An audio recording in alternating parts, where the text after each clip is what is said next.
Assalamu alaikum, I'm Aisha and you're watching Samaa News. Here are today's headlines.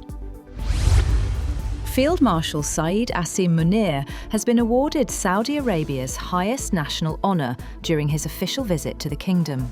During the visit, the Chief of Defence Forces and Chief of Army Staff called on Saudi Minister of Defence, Prince Khalid bin Salman bin Abdulaziz Al Saud. The King Abdulaziz Medal of Excellent Class was conferred upon Field Marshal Asim Munir.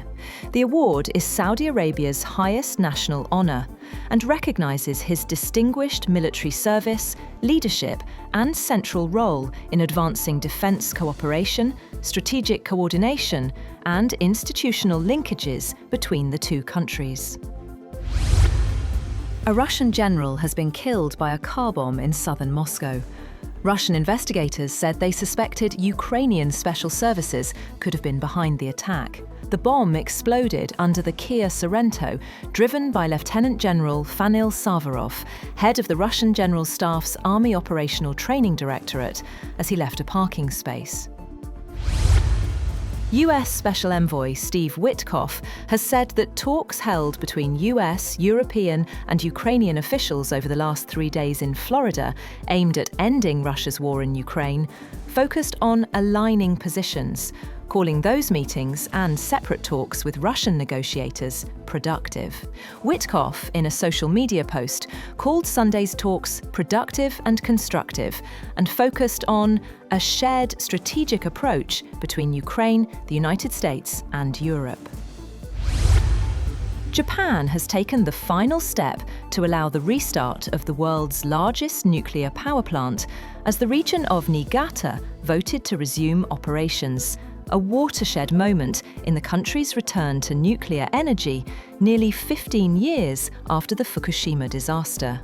Kashiwazaki Kariwa, located about 220 kilometers northwest of Tokyo, was among 54 reactors shut after the 2011 earthquake and tsunami crippled the Fukushima Daiichi plant in the worst nuclear disaster since Chernobyl. Kashiwazaki Kariwa will be the first operated by Tokyo Electric Power Company, which ran the doomed Fukushima plant.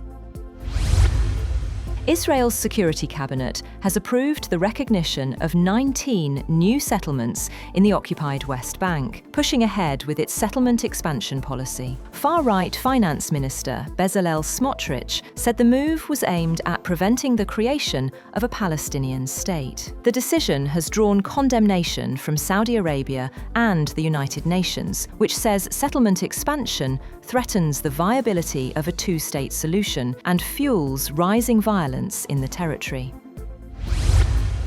Gold has jumped past the $4,400 per ounce dollars level for the first time, riding on growing expectations of further US rate cuts and strong safe haven demand, with silver also joining the rally to hit an all-time high.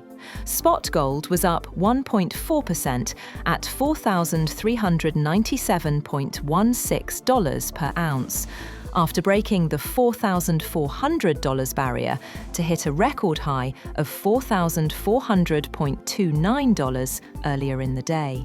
Spot silver climbed 3.3% to hit a historic high of $69.44. That's all for now. For more updates, visit www.samaa.tv. Thank you for watching Samaa News.